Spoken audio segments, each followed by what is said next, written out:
everybody, and welcome to episode 3 of the Texas NORML podcast. It is Monday, February 3rd, 2020. My name is Dave Wienecke. With me, as always, is Les Weiler. Les, how you doing, buddy? Doing pretty good. How are you? Man, I'm doing really, really well. So before we get into anything at all today, I want to give a shout out to our sponsor, Focus Lens Media. They're providing professional video services at affordable prices. So please go check them out. Be sure to like, follow, subscribe, and share Focus Lens Media on Facebook and also on YouTube. And while you're there, go ahead and do the same thing for us. We're on Facebook at Texas NORML Podcast. We're also on Instagram and Twitter at TXN Pod. Please do the same thing for us. Like, subscribe, follow, share. Go ahead and put that word out for us. And that way you'll stay up to date and in tune with everything that we have going on day to day as well. All right. So we're going to go ahead and get right into it. Today we're talking about patients and is Texas a medical marijuana state? Sort of. Kind of. Yeah. Technically, like if you look at a map and like all the green ones are medical marijuana, we're a green state. Yeah, I mean, I know, Governor Abbott didn't want to admit we were, but technically we cracked that door open. We'll touch more on that here in just a little bit, absolutely. But I do want everyone out there to know, in case you were unaware, that 84% of you guys, 84% of voting Texans want some sort of marijuana law reform, specifically medical cannabis. That's huge, and we're on our way to making that change. So, again, touching back on we are technically a medical marijuana state. In 2015, Les, you remember this, you were there with me, the legislature passed the Texas Compassionate Use Program, which is the most limited cannabis program I think I've ever heard of in my entire life. Teacup. I mean, yeah, it's cute. It sounds fun, you know. So basically what that entails is it provided access to low THC, and when I say low THC, I mean 0.5% THC or less with high CBD cannabis oil. Now, correct me if I'm wrong, but from Amazon.com, you can get up to 0.3, right? Absolutely. So that 0.2% difference. That's the 0.2 that's curing some sorts of intractable epilepsy, right? Yeah, intractable epilepsy was the only qualifying condition for 4 years. This year we did add a couple of extra qualifying conditions, but it's still very, very limited. We have a lot of work to do going forward on that. So that brings me to my next point. At Texas NORML, we have had a patient outreach program for many, many years. That position has sat vacant for a little while, kind of dormant. It was founded by the late, great Vincent Lopez, our very dear brother. Rest in power, Vincent. We miss you greatly. When he passed, we had our morning time, and then we had to figure out, well, where do we go next with this direction?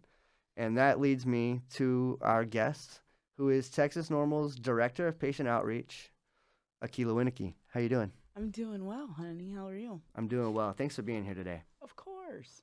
So, Akila, describe your role in patient outreach for Texas NORML. Wow.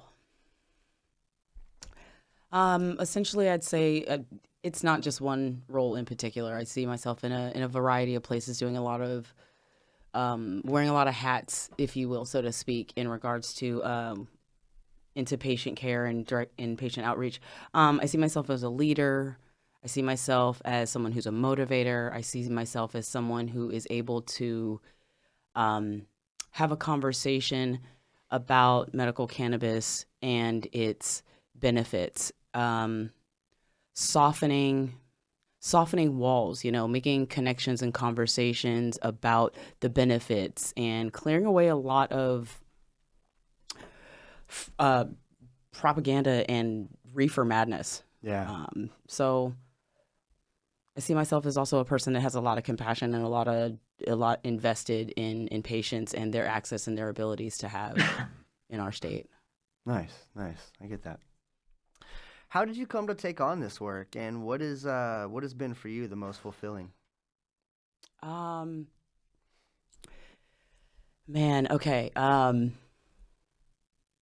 I'm going to be real honest. When you asked me how I came into this role, you had mentioned you opened up and you had mentioned and talked about Vincent Lopez.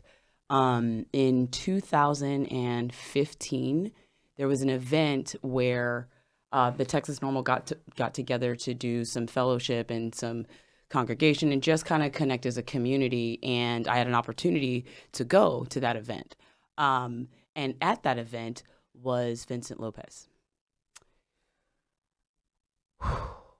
Y'all, this man was just amazing.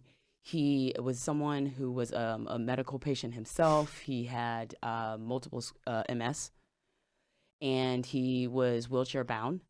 And he also often had a caretaker in close proximity with him to help him, get up flights of stairs, communicate and get about, and things of that nature. And at the time, I was very intimidated by Vincent. So I kind of was like, I was kind of like a kid or a bystander kind of looking over the crowd being like, there's somebody cool over there, but I don't really know how to make conversation with him. I don't really know what to talk about. I don't really know a lot of people here. So I was a little apprehensive. I got an opportunity to see and hear his voice in this movement and how he carried a torch for patients and a love for their access and their abilities. And he passed in 2016? 15.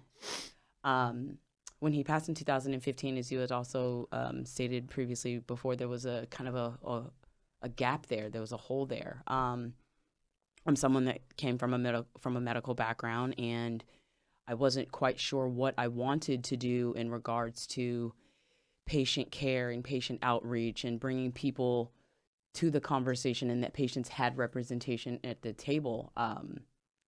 So I came to the board and I asked to do some advocacy work and some advisory position things, coordinate some meetings, and I put together some events. I wanted to rally and continue to get the word out there for patients. And I then approached the board and I was like, okay, I think I've held the reins as an advisor for a while and an officer for a while. I was like, I'm ready. I'm committed.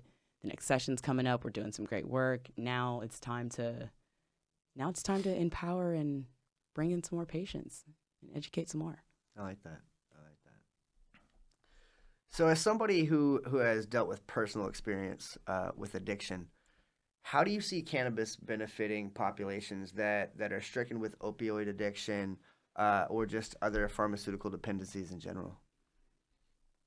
I definitely see the benefit in that oftentimes we see in the statistics and the information across varying places in the United States that states that have access to medical cannabis, there's a decrease in opiate-related deaths.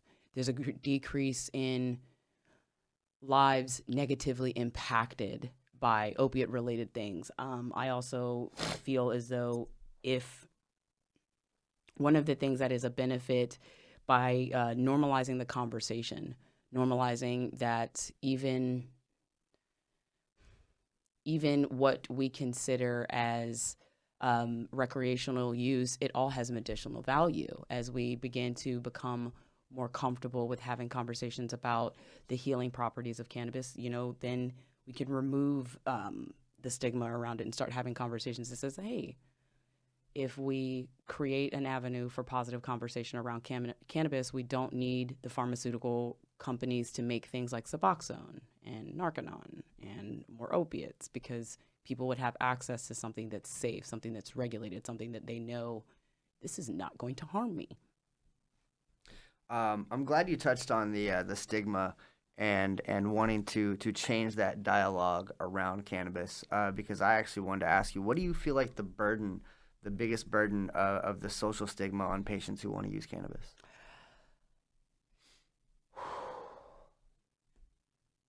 There's so many. You and I can relate to this as a stigma associated as being patients just by our hair and the stigma associated with that. So I I would like to see it something where those type of judgments, that type of scolding of the finger and that you can't do that. I would really like to see a lot of those barriers removed. A lot of those patients shouldn't feel as though they are criminals. They shouldn't feel as though they are a danger to society. I know an abundance amount of patients and veterans that pay their taxes. They go to work. They show up for their communities. They show up for their families. And removing the stigma of, most importantly, that comes to mind is the Cheech and Chong, the lazy, we're unproductive. We just kind of sit back and we're not motivated to get things done. I happen to think that cannabis users are the most effective people I know. Yeah. And perhaps sometimes unreasonable. Maybe just a bit. Just a bit. So as you heard me mention earlier, Texas is technically a medical marijuana state because of the Texas Compassionate Use Program that was passed in 2015. What would you say is your vision of a truly compassionate use act for patients in Texas? What would that look like?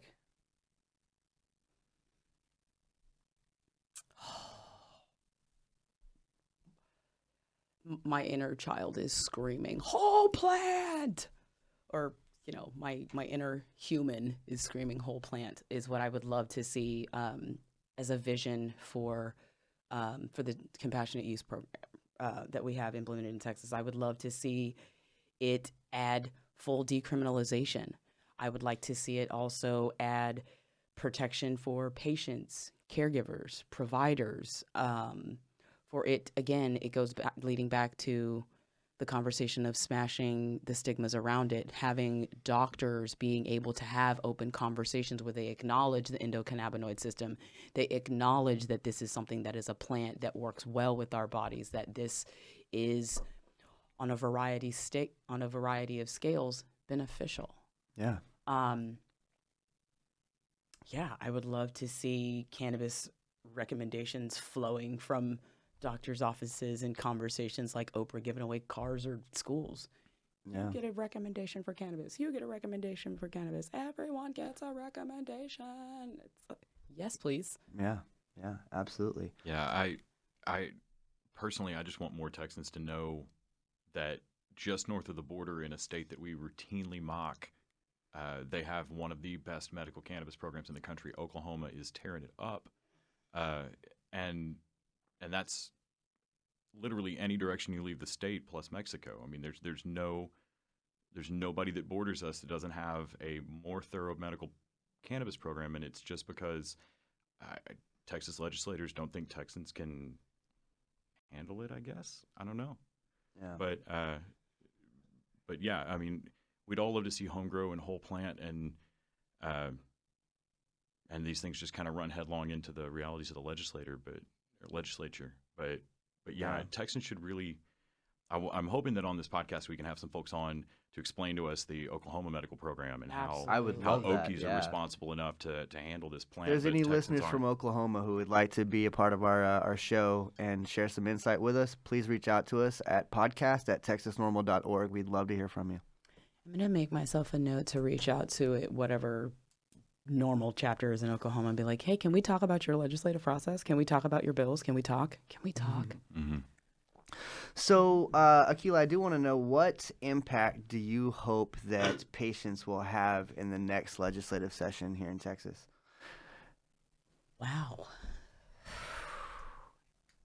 And then I'll piggyback onto that. What do you think you specifically can do to help that?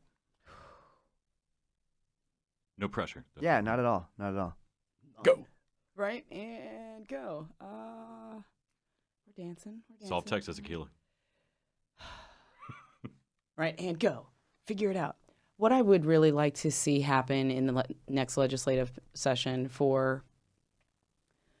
I would love for patients to become more empowered, more comfortable, more confident, to find a space where patients aren't afraid to talk about their wants or desires to use cannabis, the fact that they've gone to medical states, the fact that they know someone who knows someone. I would love for for patients to not feel afraid. I would like for patients to empower one another. I'm going to be meeting with an advisor to the board, Brandon, and starting to create quarterly meetings so that we generate the space to do that. Because in the next legislative session, I would like to see patients become a part of the community, that as we as Texans are going to give our testimony, the legislators and the people in the Capitol are starting to see us as members of their community, members of their family, realizing that just because bad laws are written doesn't mean that we still have to prevent our grandmothers, our aunts, our uncles, our sisters, our daughters, our husbands, our everyone's for having access to something that would heal and fight cancer for them. Give them the ability to eat again. Give grandma with dementia the ability to just enjoy her state of being. So what I would really love to see is patients truly coming together to identify and connect and come back to that humanity. I went scouring through the Texas NORML videos and speeches from before. What I would love for patients to carry into the next legislative session with them is, this is my body, and how I choose to alleviate my pain is solely up to me, said by Vincent Lopez in 2014. Well, I will say I know Brandon very, very well as well, and I spoke with him just the other day. He's very, very excited to have that meeting with you and start getting that ball rolling and continue on the legacy that Vincent has started, that Vincent built, and you're going to continue to grow upon that. I know that you and Brandon are going to do big things. I have no doubts whatsoever, and I can't wait to hear the update the next time you come on. Is there anything else that you'd like to tell Texans out there and like to tell the patients out there across the land? Absolutely. I want to tell them that please join Texas NORML. Please follow our podcast. Please be a part of creating a conversation where your voice matters. I know that each and every one of you are individually impacted by this issue. I know that you have someone in your family and your personal community that's affected by this, and I want to create a conversation with you and empower you to meet with your legislators, to have those conversations where we all remember that this is something that 83% of Texans have wanted and deserve access to, and I just want to be a part of creating that with Texas patients. So let's go. Absolutely, absolutely. So we'll wrap it up, guys, but I do want to go ahead and give one more shout out to our sponsor, Focus Lens Media, providing professional video services at affordable prices. Focus Lens Media, go follow them, like them, share on Facebook and YouTube, and also go ahead and do the same thing with us, reiterating what Akila just said for us. Please like, follow, share, and subscribe our podcast. Again, if you have any questions, comments, concerns, please reach out to us. We'd love to hear from you. podcast@texasnormal.org. And I do want to leave you with one more quote from our brother Vincent. It's my favorite one. I'm going to try to get through it without crying. Vincent said, "I will never oppose a bill if it benefits even one patient." In the same breath, though, he said, if even one of us is still restricted, then none of us are truly free. Vincent, we love you, and we're going to continue doing your work. Texas, thank you very, very much for your time. Akila, thank you. But of course, thanks for having me. Look forward to coming back.